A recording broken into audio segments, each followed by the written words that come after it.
Get your hands out in front of you and put them together for my brother, Arron Finnon.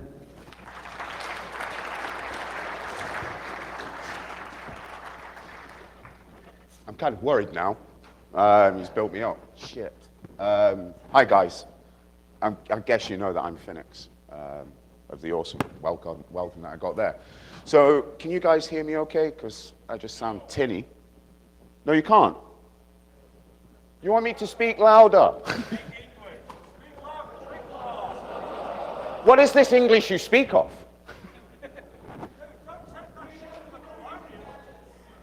What was that? Yeah, okay, let's just not go down there. So, right, anyway, starters, what an awesome conference. I'm sure you guys have enjoyed it. I know that I drank all the beer. But I'm a Scot, I'm supposed to do that. So I'm going to talk to you about false positive abuse. I was louder here. So how many of you guys are involved with IDSs or IPSs and you have to put up the bullshit that we call an industry? Snake oil, all of that crap. I am an IPS dude, but I am not a vendor. I'm not going to sell you some anti-apt zero-day bullshit. I'm not here to do that. I'm here to talk about how these things inherently have some problems. So, this is me. Find me on Twitter. I am actually a professional, believe it or not. So that's the company slide. I've now earned my paycheck. Thank you very much. But the things I want to share with you today is a false positive is an event, certainly in the IDS world. Okay. You'll get people tune out false positives, but generally, something's going on. It's an event, and each event causes an action or a reaction. Something caused the false positive, whatever happened. So how many of you are IDS guys that have to manage one again? Show us the hands. Okay, how much do you have to deal with false positives on a day-to-day basis? Yeah. How much does your company lose in man-hours dealing with false positives? And there's always some stupid thing going on, always something daft. But they always have meaning. A false positive does have a meaning. It's either some application doing stuff wrong or someone is actually up to something. And it's easy for us as a false positive to see this as a non-event. But sometimes false positives are indicators of something greater about to happen. And what I'm talking about today is that we can use false positives to enumerate that there's IPSs. But more to the point, we actually can use false positives to enumerate rule sets. It's hard to detect a detection system per se, but it's easy to understand how it's processing threats. We've got some crazy stuff that I'll talk a little bit about. I'm also going to talk about an open source project that we launched last week. And anyone that deals with IPS, IDS, you're going to love this shit, to be honest with you. So, I've been told that in a talk you should always tell a tale. You should always tell a story. So, I have a story for you. I was at Berlin, on Berlin sides, ranting, as usual, about IPSs. And I really, really like having a go at the whole industry, having a go at exploit devs, having a go at, Snort, Sourcefire, Metasploit, everyone. Gavin will tell you, I just basically vented. And what I said was, there's a really stupid signature in Snort, okay? Everyone see this? How many of you got dealings with this? Have you ever seen this rule in Snort? How many of you try and work out what's happening here? Snort has a rule that will detect, set off an alert, if you send all of these Cs. You know what that is? Apparently that's looking for buffer overflow. So this was the first one that we sort of started taking the piss out and saying, you know what would be really funny? Turn that into your email signature, and the dude that looks after that Snort box will be really pissed off with you. So a friend of mine, a very cool dude, Phil, not Dr. Phil, I said to him, you should use all the Cs, put it in your email signature. A strange thing happened, because what I expected to happen was nothing. Some dude would get some alerts somewhere and life went on. What actually happened is the email got dropped. It didn't go through. So we started to think, what's actually happening here? And the reality of what was happening here is that his host EU, was the company that was doing it, used Claim AV on their mailbox. And what was happening was, we'd inadvertently detected a detection system that was dropping emails that had this in the body, or in the, wherever you want to put it in. So this started this kind of thought train that this is very interesting, because with one email, we now have a good idea about their host EUs, certainly their outward defense. We know they use this particular sort of, we know they're using snort signatures. We know what rule sets are there. So we know that they're running this SID, we know that they're probably using old rules, and we can start to develop attacks that we know will bypass snort. How many of you guys do like IDS evasion techniques and stuff like that? That shit's fun. I mean, I live for that stuff. And I called it the butthead evasion technique. I've not got any slides on it, but I'll tell you about it while I'm here. So there is a rule in snort for an exploit called Whisper. How many of you guys know of like Rainforest Poppy? Does he ring a bell? He's the guy that wrote the IDS evasion techniques that are in Nikito, the web application scanner. Very, very cool dude. Found an exploit in the wild. I think they called it Whisper. Old exploit, 2000. And it would pop 98 and 95 boxes, like remote DOS. Just point, click, reboot. And he reverse engineered from this exploit that was out in the wild. And he, what SourceFire did, well, so basically Rainforest Poppy, for shits and giggles, writes this POC code, and it says in the code, I've hard-coded this message in here. And it basically works on a null fragment in a NetBIOS session. If you put a null fragment in the server host field, shit be bad at 98, right? And he finds this out in the wild. He does a message from Beavis that says, yep, yep. If you see that message, everything will be okay. If you don't, that's because your system's rebooting and you're in trouble.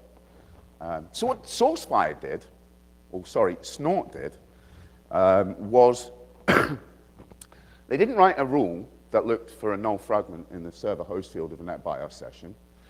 They wrote a rule that looked for a static string and a NetBIOS connection that said Beavis, yep, yep. And that was the rule. And bearing in mind that this exploit was from the wild, and what they wrote was basically, they basically patched POC. So what I did for shits and giggles was take the original code and change it to butthead and straight through detection. And this is like 2000, and this is happening in 2012 that I'm doing it. WTF, I mean, what is going on here? I mean, it's ridiculous. But we have stories like this throughout the whole of detection systems per se. Like I say, those that are dealing with false positives on a day-to-day basis, you'll have the same false positive that you keep on seeing time and time again. Also, if you really want to pee off an administrator, a snort administrator, apparently if you're using emerging threats as your rule set, IE4 user agent is detected as malware. You can make your own mind up if that's actually malware or not. Most of us would probably argue it is. And yes, if someone was using IE4 on my network, I would love to know that.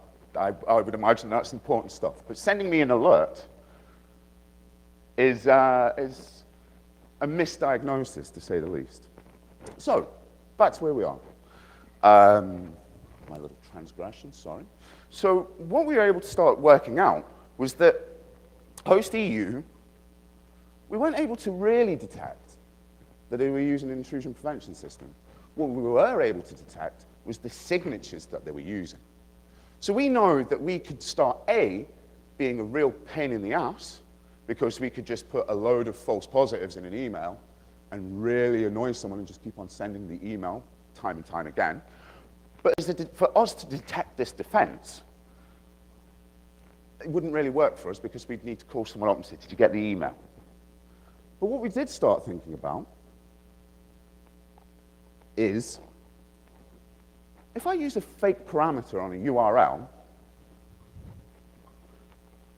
and there's an IPS involved, and I just stick a question mark and stick that in the end of a URL, do I stop getting detected? Do I stop getting a web connection? Does it get dropped? And if I remove this, do I still get so you've got an IPS looking after a website, blah, blah, blah, internal network, whatever you choose. Do I get a connection? Don't I get a connection? Bingo.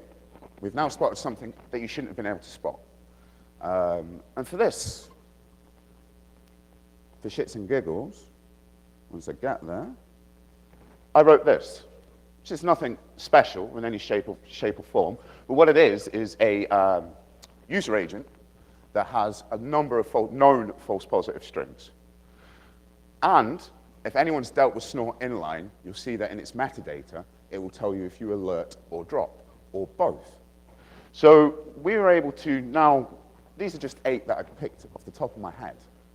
And you're able to go to a website, use an ordinary connection, and if they've got Snort in place.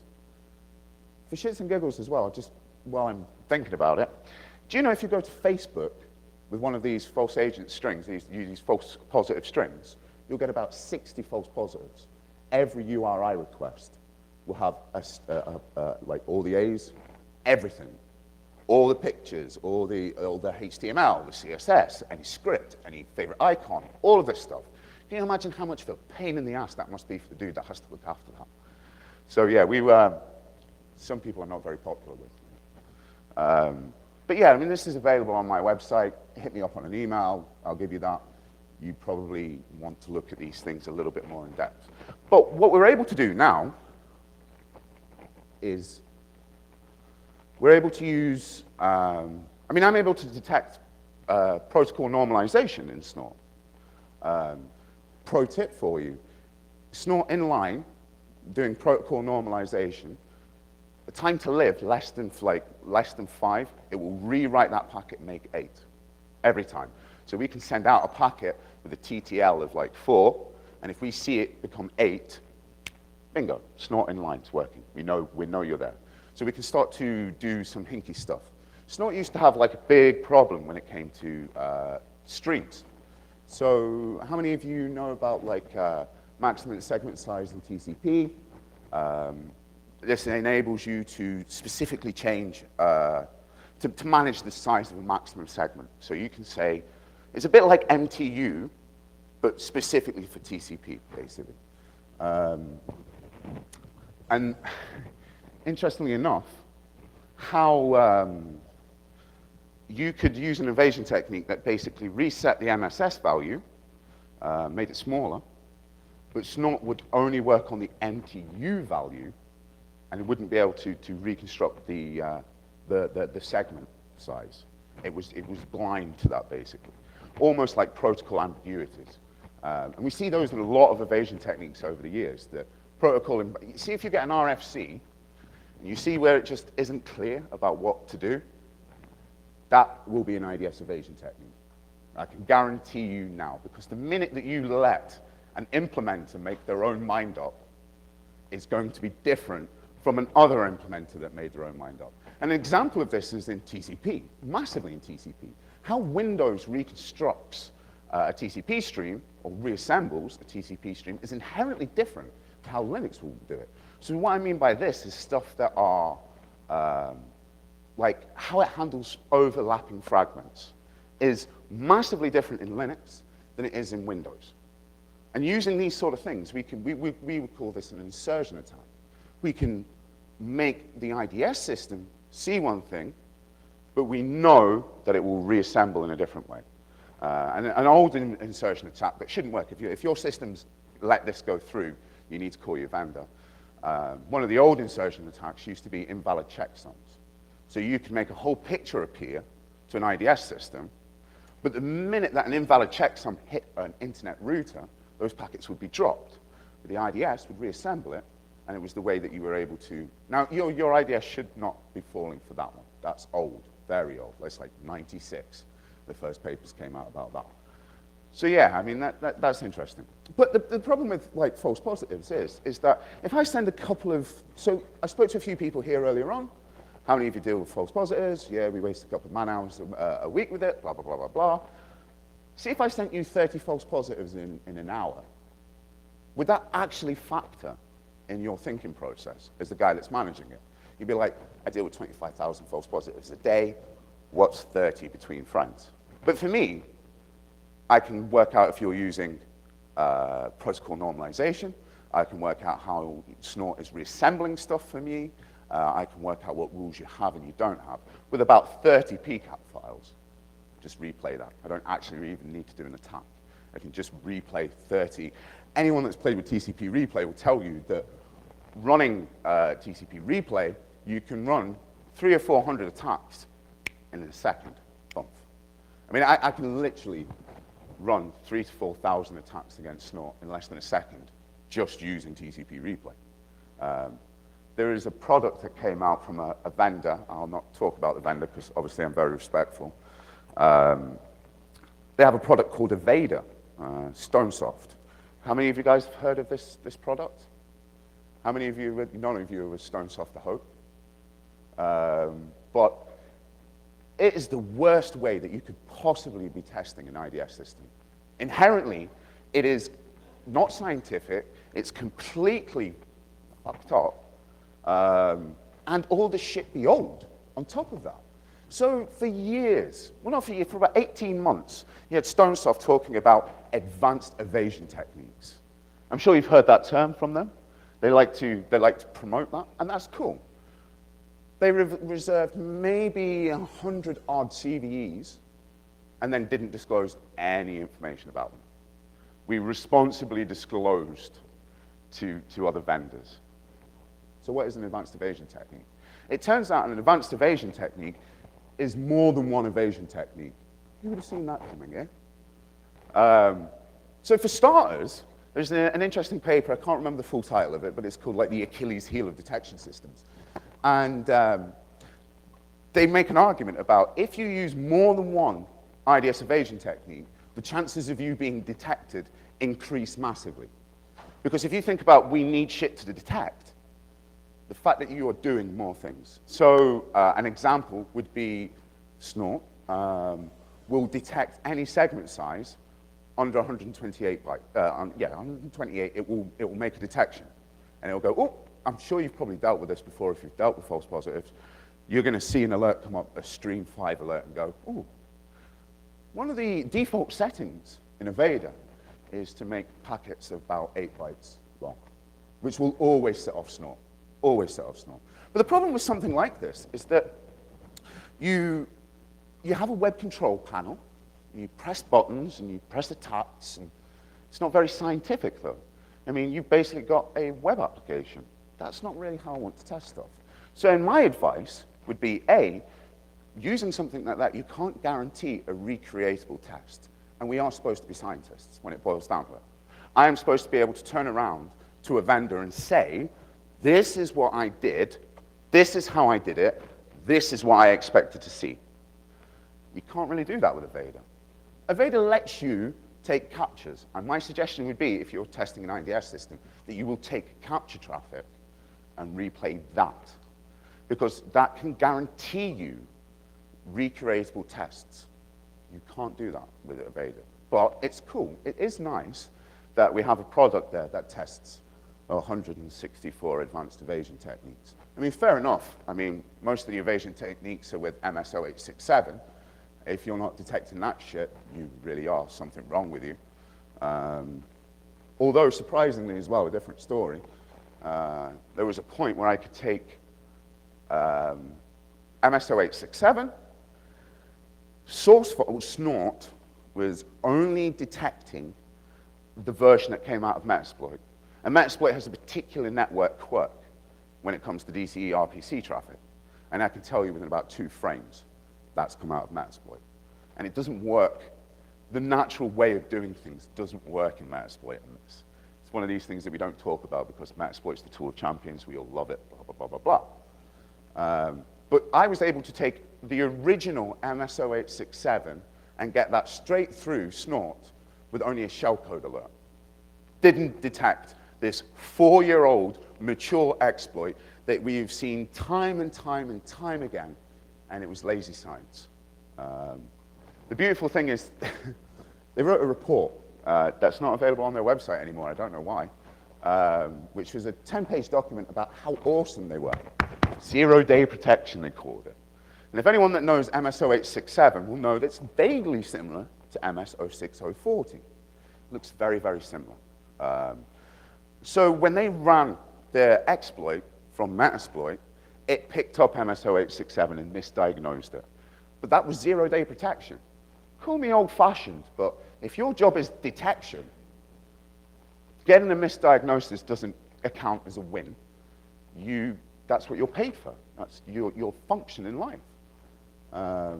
So they wrote this awesome paper about how awesome they are, how they wrote the rule, the evasion technique that Metasploit uses. How many of any of you Metasploit devs? If you are, please look at SMB. It needs your help because it's in a bad way.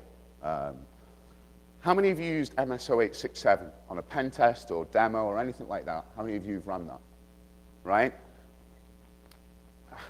I know he recently popped a box with it, with 4,000 hashes. I was like, shit, you bad man. How many of you have used IDS evasion techniques from Metasploit? Do you guys even know what I'm on about?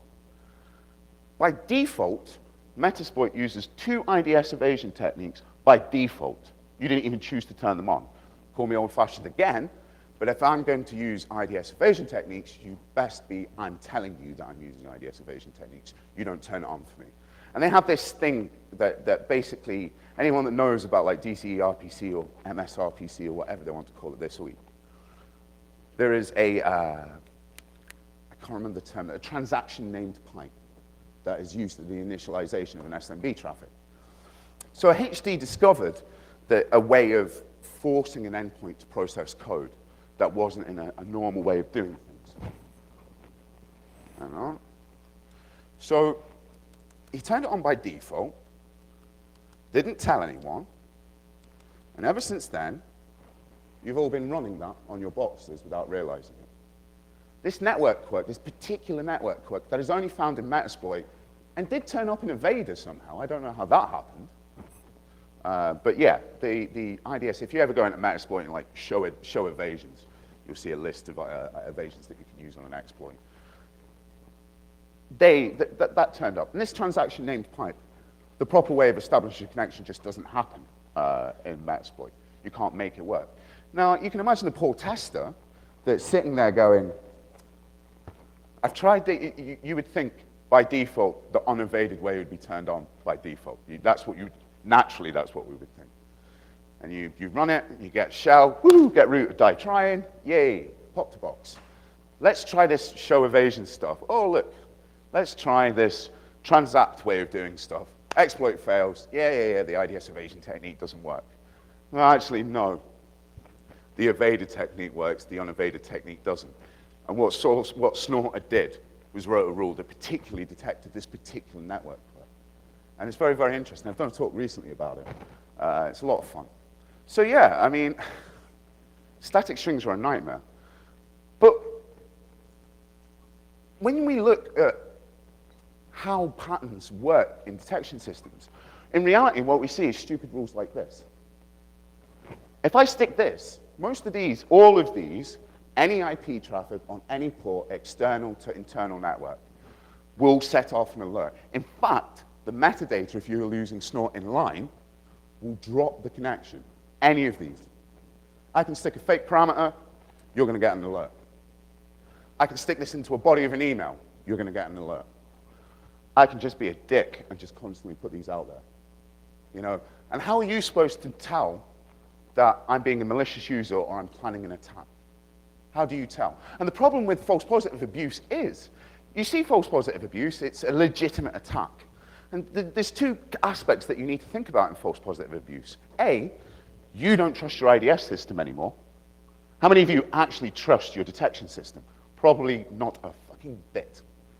Do you know what I mean? Not at all. You're probably like, another false positive. But yet, this could be an indicator that I'm up to stuff. You know, I am now planning an attack. I see how your posture, how you stand, how you deal with things, just by a string. And, you know, it's hard for me to explain to, like, non-IDS dudes. Literally, I stick that in a URL. Literally, I'm going to get an alert. And these are static strings. Apparently, these detect buffer overflows. Really? I'd be bloody surprised. I was speaking at SecT, which is a conference in Stockholm, and I was very fortunate enough to have the awesome researcher Travis Goodspeed there. And he was talking about messing with bitcoins. And if anyone that looks at bitcoins will know that it's this 20-byte field at the beginning, and if you don't mind burning some money, you can basically destroy the chain of how this works. I mean, there's an implementation issue. If you don't mind burning a little bit of cash, you can fuck everyone else's money up. And he watched this, and I was talking about false positive abuse, and he was like, can you get me a 20-byte false positive string? Yeah, I can, without a problem.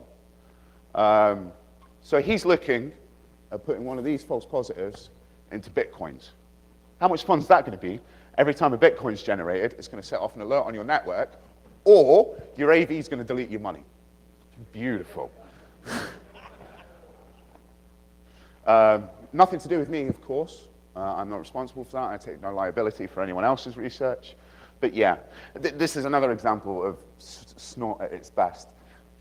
There is no forbidden fields or bytes in bitcoins. So Travis said to me, can you find us 20 bytes? And I found a rule in snort that basically starts script. And that's the rule. Any web traffic that starts with script, you've probably been pissed off and tuned that out of your system. But basically, your typical script opening. And that's the rule. And he's like, see, I don't go to the website. I look at the rules that I've got on my system. Okay, so I'm a little bit lazy in my science as well. And he said to me, really? Seriously, that's the rule? I say, yeah, look, here's the SID. Here's the website link to it. Go and have a look. You go to the website, they weren't escaping HTML tags. So from this rule, you basically got half the rule explained to you on the website, and as they opened up the script, guess what happened? They opened up a script on the website, which is an interesting issue because, A, you're a fucking vendor. How do you not understand this stuff?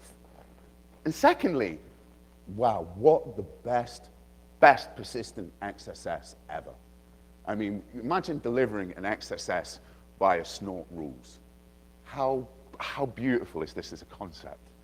And probably easy to do, in fairness. And most of the snort parsers are HTML-based in nature as well. We could really get up to some mischief. But so the false positive stuff is inherently interesting in that we can really get up to some mischief. And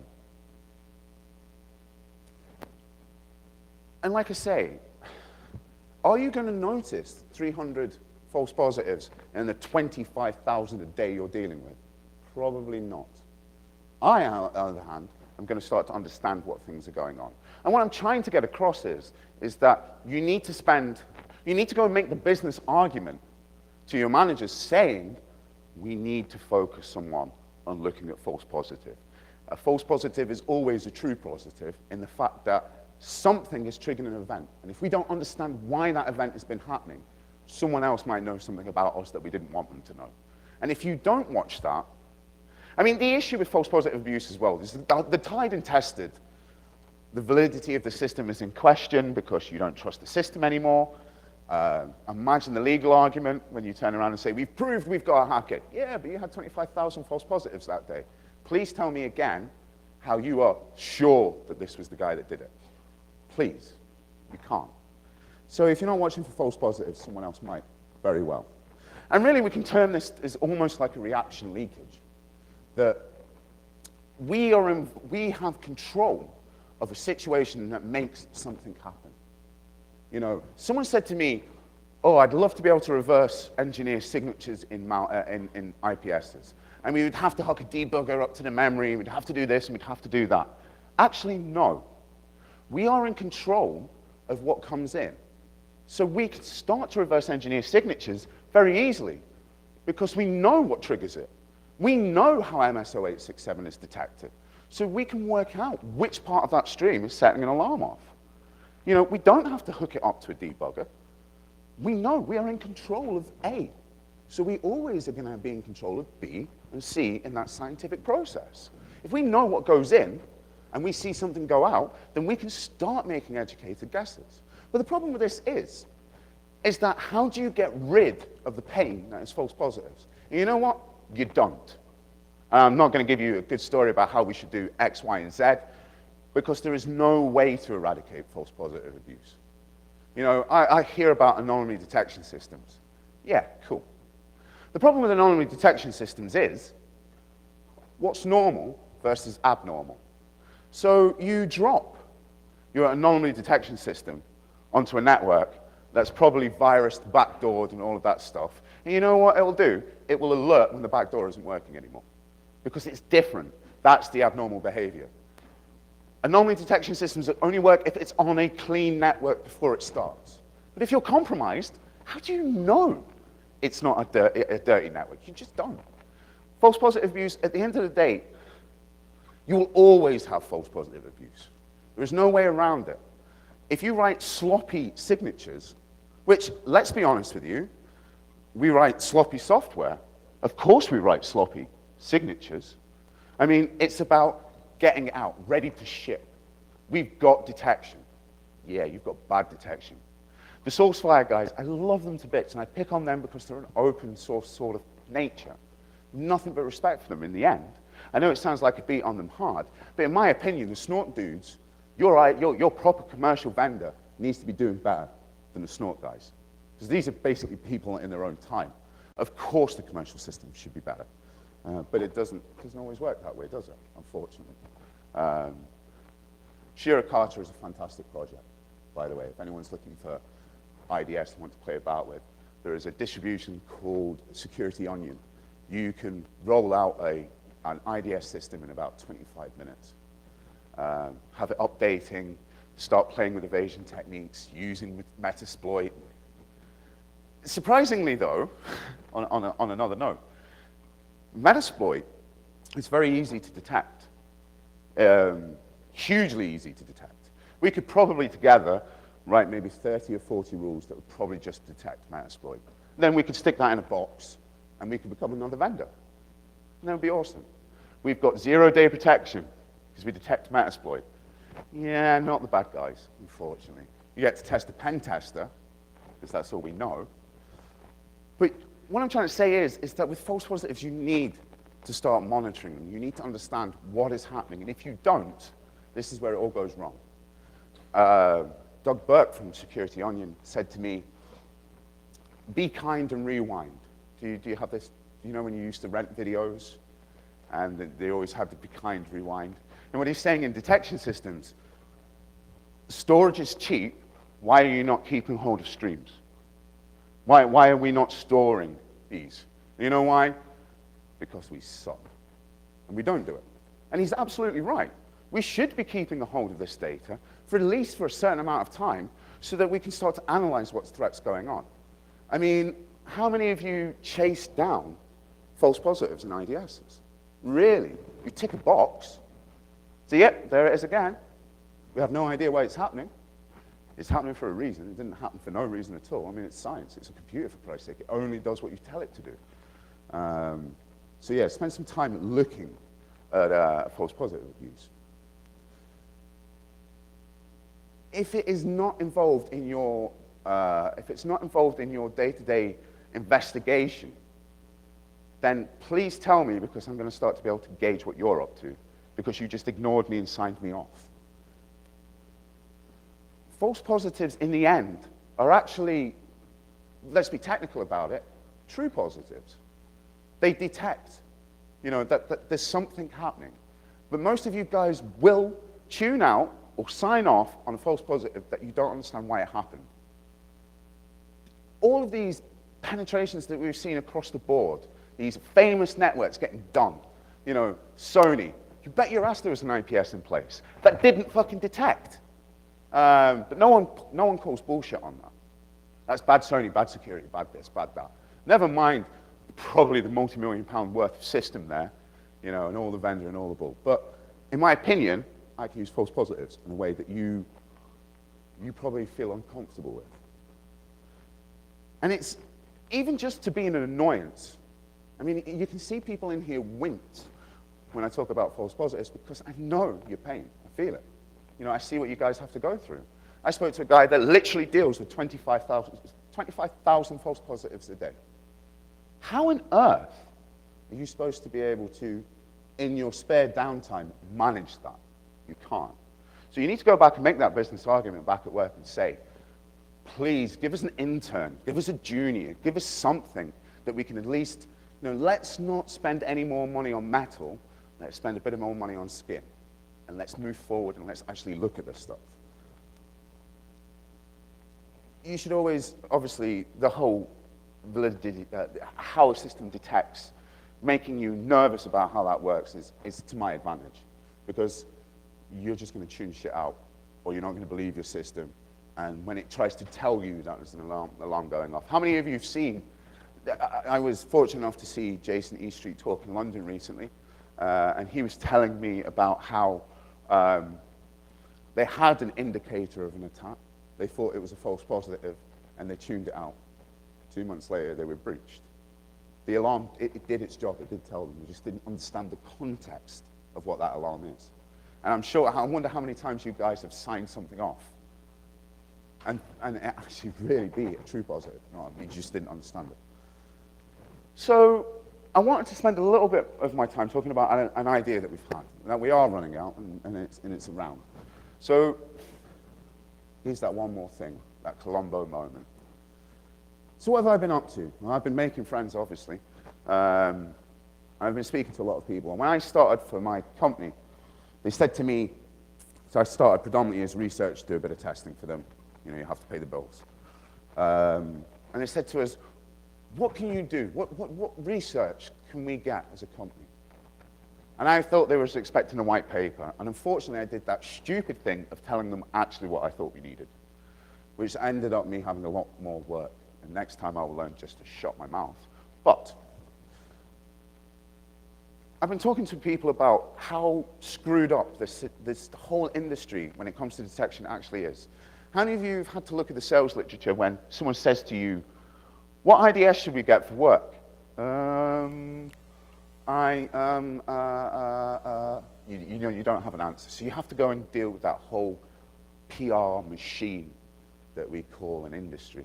And if you notice, anyone who's had to purchase a detection system, it will always be, oh, but we do 10 gig full duplex. Yeah, but what do you detect? Oh, we detect all known Moxie attacks. Yes, but out of 1,000 threats, how many will you detect? Oh, yeah, but we've got full duplex. No, what I'm asking you is, what do you detect? Oh, well, you know, we fall back to layer 2 if we're under a DOS situation. Please answer the question.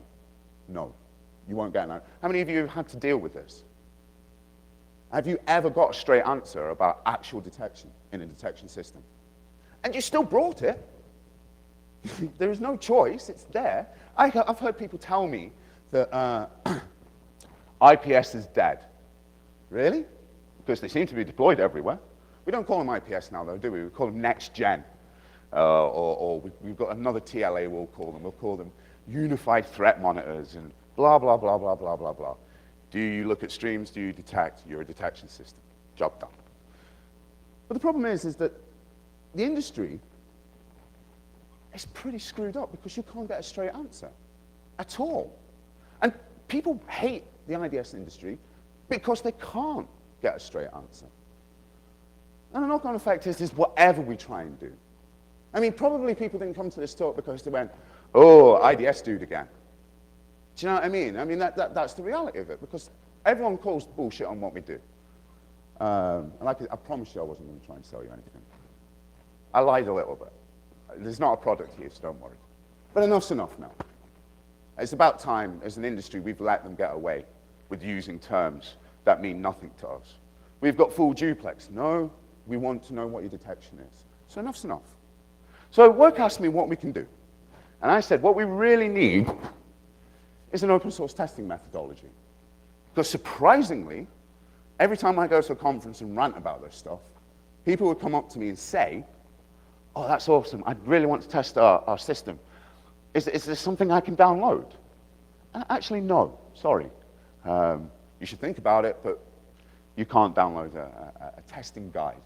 You can build a web application and find God knows how much literature on how to do secure development life cycles.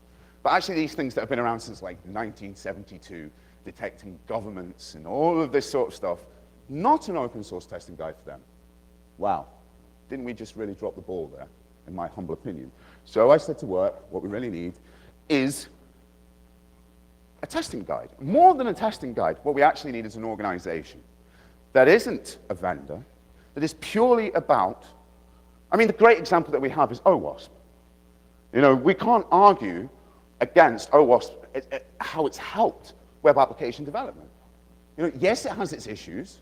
Yes, it's not the Bible, but I tell you what, it's a damn bloody good start. At least it's something. You know what? We don't have that in detection systems at the moment. Well, enough's enough. I'm happy to tell you that I told my company this is what we need to do, and my company agreed with me. Fucking idiots.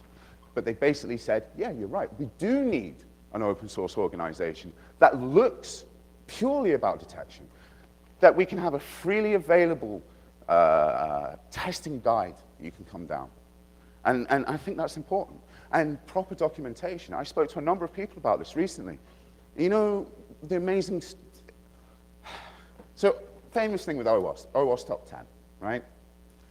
So someone said to me, what we really should do is should have an OSNF top 10. And then someone else said to me, you know what, you should actually just start with 5. You know, because the problem with the OWASP top 10 is it's not democratically chosen. Fair enough. I think that's a fair criticism. Doesn't mean that those top 10 shouldn't be looked for. But the problem is if we naturally try and force 10, what I think we'll do is 2 or 3 will slip in that really shouldn't be there, just because we need to find 10. I think if we start with 5 and let it mature and evolve to 10 when it's ready, is the right way of doing things. Because this has to come from us as an industry looking at things and saying, okay, I'm going to donate some of my time, my company is going to donate some of my time, and we are going to have a look at this as a better issue. So I've been speaking to people about the concept of an OSNF top 5. And it's amazing that we all have such different opinions. We all have similar stuff that have been, I've done with maybe 10 or 15 people that I know in the industry that I trust. And in some ways, OSNF has to start off as a dictatorship until we get it up and running off the ground, right? Nothing we can do about that. You know, I wish there was another way, but it looks like I'm going to have to be the boss for a little bit. And as soon as we're up and running, we invite people to come on board. You know, become shareholders of whatever organization structure that we use to make this work. I don't want to do it on my own. I don't want to be the IDS guy for the rest of my life. I'm doing a bloody good job of putting myself in that position, but I really don't want to be. So it's amazing what people think. Some stuff is universal when it comes back from the IDS guys. Yeah, I can guarantee you in the top 5, always, always, always, always the answer is misconfiguration. And my God, there's so many war stories about misconfiguration. It would scare you. There was a company that had an IPS system between 2 encrypted endpoints, right in the middle. Very happy that they never had a false positive. Never had a true positive either. But yeah, invisible traffic. Well done. But the problem is that there isn't documentation about saying what's good practice about deploying an IPS system. We need to fix that. Misconfiguration is an issue. Everyone says this.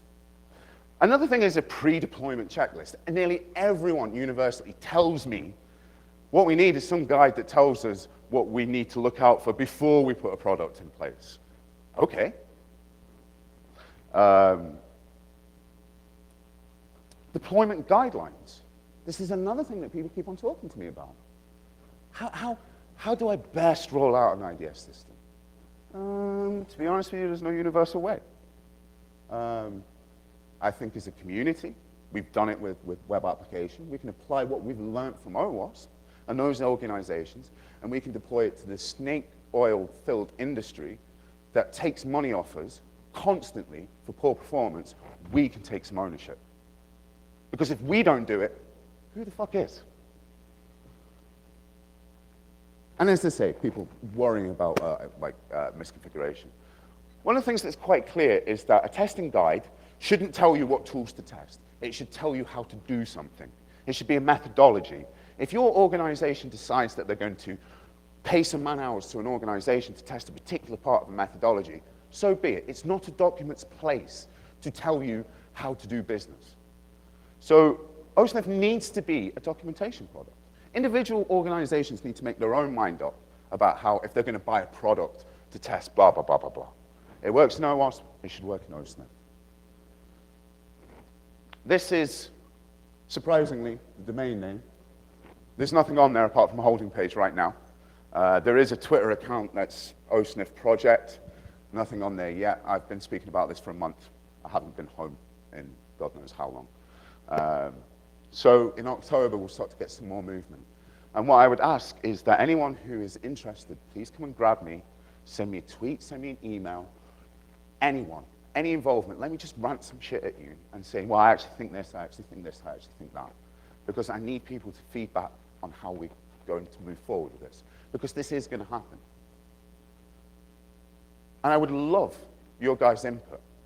You know, I've spoken at 44Con about this month. I've spoken at SecT about it this month. I've spoken here about it this month, and I spoke at Deep Intel about this. Hopefully, I've spoken to enough industry professionals that now I can get some decent feedback. So if you've got, don't worry about thinking that have I got anything worthy to involve in it? Of course you have. Being involved is enough in its own right. So, any questions? You can ask questions honestly. I might rant a little bit.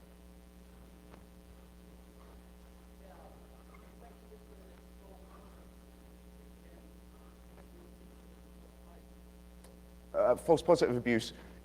I am the only IDS guy that has put false positive abuse in his top 5. But you're damn right, I think, of false positive abuse, because it costs you money. That's the problem. I mean, literally, you probably lose a day to 2 days a month in man-hours at what cost to your organization? Of course it should be in the top 5. But in reality, that needs to come from us as a community, rather than me standing up saying this is how we should do things.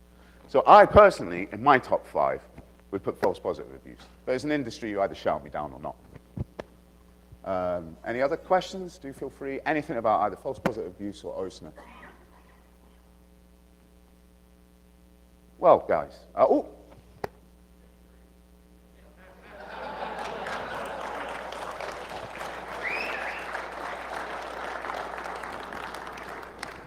I love this man. Someone get him a beer. Put him?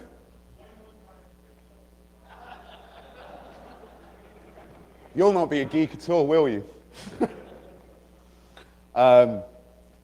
If there is no other questions, I would like to thank you all for coming to my talk. I'm glad that you've let me rant into you a little bit. I hope I've passed on at least something that you can go off and look at false positives or maybe be interested in OSNF. I would like you all to have a really good conference, and you guys rock. Thank you.